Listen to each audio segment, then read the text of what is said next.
Ciao a tutti e bentornati in un nuovo video. Amici, oggi voglio parlarvi di un argomento molto importante che non va assolutamente sottovalutato perché purtroppo è un fenomeno in crescita. Il caso di oggi che mi ha molto scioccato, uno dei tanti, è legato alla pericolosità dei social network, soprattutto per i minori, ma non solo, perché di mira vengono presi anche gli adulti. Le conseguenze che può portare sono davvero devastanti per qualcuno.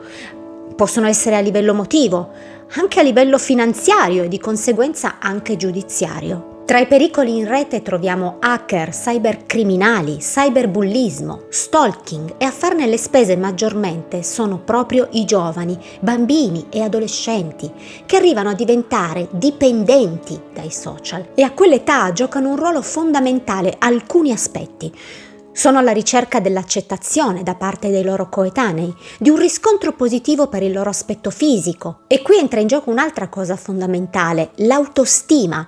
Quindi i mi piace, le richieste di amicizia, le notifiche in generale diventano come una droga, portando il soggetto a cercare di controllare sempre più spesso il suo account, come una vera e propria dipendenza, perché si è alla ricerca dell'euforia che provoca il rilascio di endorfine nel corpo. E questo nei social avviene quando ci arriva un mi piace, una notifica, una richiesta di amicizia, appunto. Tanto da portare la persona ad un vero stato di malessere fisico quando non ha sotto mano il proprio dispositivo. Pensate che ci sono delle persone che sono arrivate addirittura a disintossicarsi dai social in vere cliniche. La sensazione è quella di essersi persi qualcosa di molto importante, quando la realtà è ben diversa, è quello che c'è là fuori che dovrebbe attirare la nostra attenzione, la socialità vera, non quella virtuale, che purtroppo è quello che sta perdendo sempre più importanza. Ma mentre molte persone sono felici per i risultati che riescono ad ottenere con i loro social, c'è purtroppo un rovescio della medaglia che è davvero bruttissimo, che riguarda tantissime altre persone che giornalmente vivono discriminazioni, bullismo, minacce, isolamento, proprio come succede alcune volte nelle scuole o nei posti di lavoro, arrivando a passare per minacce, diffamazione, violazione della privacy, come il rilascio di foto personali o video compromettenti. È provato che 1/3 della popolazione mondiale utilizza i social network ed è una cifra in continua crescita. Da uno studio risulta che i protagonisti di questi atti infami e vigliacchi utilizzano i nostri dati riguardanti la scuola che frequentiamo, la città di residenza, dettagli su dove siamo nel momento in cui pubblichiamo qualcosa, specialmente se si tagga il posto in cui siamo in quel momento. Insomma, navigando in rete lasciamo sempre delle tracce, nulla viene mai davvero cancellato. Il caso di oggi è un argomento davvero scottante, lo stalking è un altro tema che voglio portare qui sul mio canale, come il bullismo, perché voglio cercare di sensibilizzare il più possibile le persone, soprattutto i genitori. Fate molta attenzione ai vostri figli. Ava è una teenager americana. Nel 2020, in piena pandemia, decide di aprirsi un account su TikTok. Ha un successo fulminante con milioni di iscritti, ma è proprio qui che incontra il lupo cattivo dei social, come lo chiamo io. Uno stalker si invaghisce di lei, arrivando ad azioni davvero da brividi. Questa è una storia allucinante che ci deve davvero far riflettere tantissimo. Amici, prima di iniziare con la storia di oggi ci tenevo tantissimo a ringraziarvi per i commenti che ho ricevuto e volevo anche dirvi che ho cominciato a selezionare qualcuno di voi per i miei gadget. Vi ho contattato, qualcuno mi ha risposto, qualcun altro no. Sono in attesa delle vostre risposte tramite la mail che ho messo a disposizione per cominciare a spedire i miei primi gadget. Quindi adesso iscrivetevi al canale e condividete questa tipologia di video se vi interessa, per cercare di arrivare a più persone. Ma adesso iniziamo. Ava Marjorie ha 13 anni, vive nel New Jersey, negli Stati Uniti.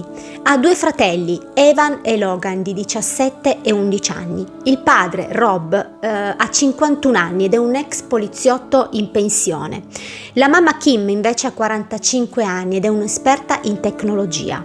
Nel 2019 la famiglia decide di trasferirsi dal New Jersey alla Florida per iniziare una nuova vita.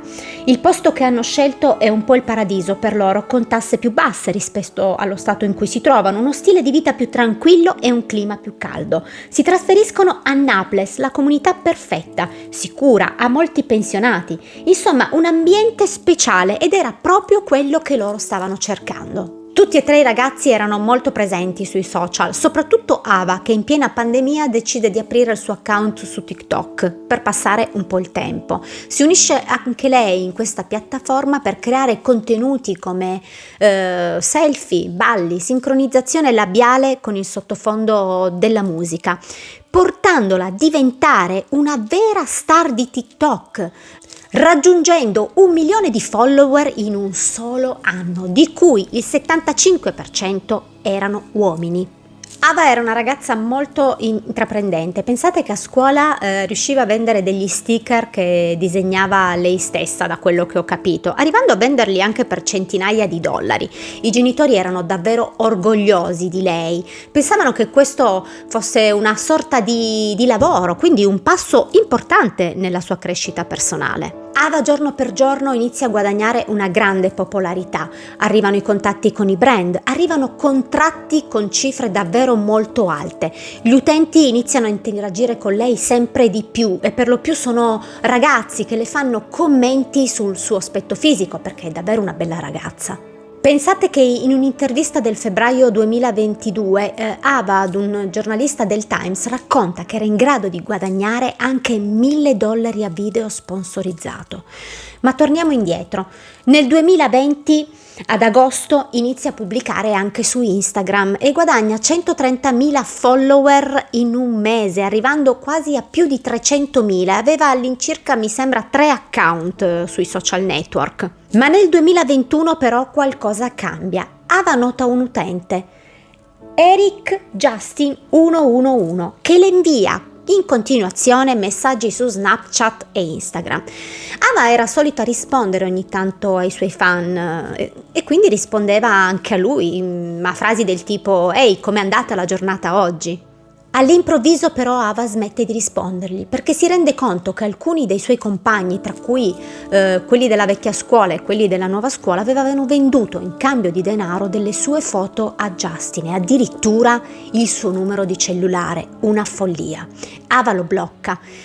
Ma qualcos'altro succede. Un suo compagno, in cambio dei compiti di matematica, fa entrare Justin dal suo account per raggiungere Ava. Ma il peggio deve ancora arrivare, perché i genitori, messi al corrente dalla figlia su quanto stava accadendo, le danno il permesso di vendere a questa persona alcune immagini del suo viso e del suo sorriso, anche per 300 euro ad immagine. La situazione però si complica. A Justin non bastano più le foto del sorriso e del volto di Ava, chiede qualcosa di più. Foto di piedi, di fondoschiena, e qui Ava decide di bloccarlo definitivamente. La cosa però non finisce lì, perché Justin continua ad inviarle del denaro nella speranza di convincerla a dargli quello che vuole. La supplica di sbloccarlo finché un giorno Justin le scrive che non ha più nulla, non ha più un soldo, che era rimasto al verde perché aveva dato tutto quello che aveva a lei. E qui, amici, sono rimasta un po' sbigottita quando l'ho letto, perché ho pensato, cosa? Justin a quel punto è fuori controllo, continua a tormentarla, diventa sempre più ossessivo e il padre di Ava finalmente prende in mano la situazione, imbraccia la tastiera e gli scrive di smetterla perché Ava è minorenne. Vengono fuori anche dei messaggi che avrebbe scritto Justin ai compagni di classe di Ava con chiari segnali di minacce, di aggressione, del tipo vado fino là e sfondo la porta con un fucile. Ma questi messaggi non sono stati presi subito in considerazione. Sono stati oggetto anche di visione da diverse testate giornalistiche. I genitori di Ava, preoccupati per la situazione, decidono di risalire all'identità del ragazzo, scoprono nome, cognome, dove vive. È un ragazzo originario dell'India, figlio di genitori separati. Ha solo 18 anni, quindi è un ragazzino anche lui alla fine. I genitori di Ava la rassicurano dicendole che è solo un cowboy da tastiera, è un ragazzino, di non preoccuparsi, che non accadrà nulla di male e oltretutto vive a centinaia di miglia di distanza da loro. Non c'era da preoccuparsi quindi, no? Ma purtroppo non è così, perché quel cowboy da tastiera la sera del 20 luglio del 2020 si presenta da loro armato di fucile, sparando un colpo alla porta della loro casa. Quello che succede qui è da brividi, tanto da pensare di essere sul set di un film. Il padre di Ava lo insegue, ma mentre gli corre dietro cade e si ferisce ad un ginocchio. Justin prova a sparargli mentre è ancora a terra ferito, ma il fucile miracolosamente si inceppa e scappa. Il padre di Ava torna in casa, prende la sua pistola, si mette a guardia della porta d'ingresso nell'atteso dell'arrivo della polizia che avevano chiamato nel frattempo, ma Justin torna indietro. L'uomo gli intima di abbassare il fucile, cosa che non fa, anzi glielo punta contro e qui il padre di Ava apre il fuoco, lo colpisce, Justin cade a terra. Justin viene ritrovato dalla polizia sullo zerbino di casa senza vita e Rob non verrà perseguito penalmente perché ha agito per legittima difesa. Subito dopo la sparatoria vengono ritrovati sul telefono di Justin migliaia di foto e video di Ava. Pensate che su richiesta dei vicini i Marjorie decidono di trasferirsi altrove.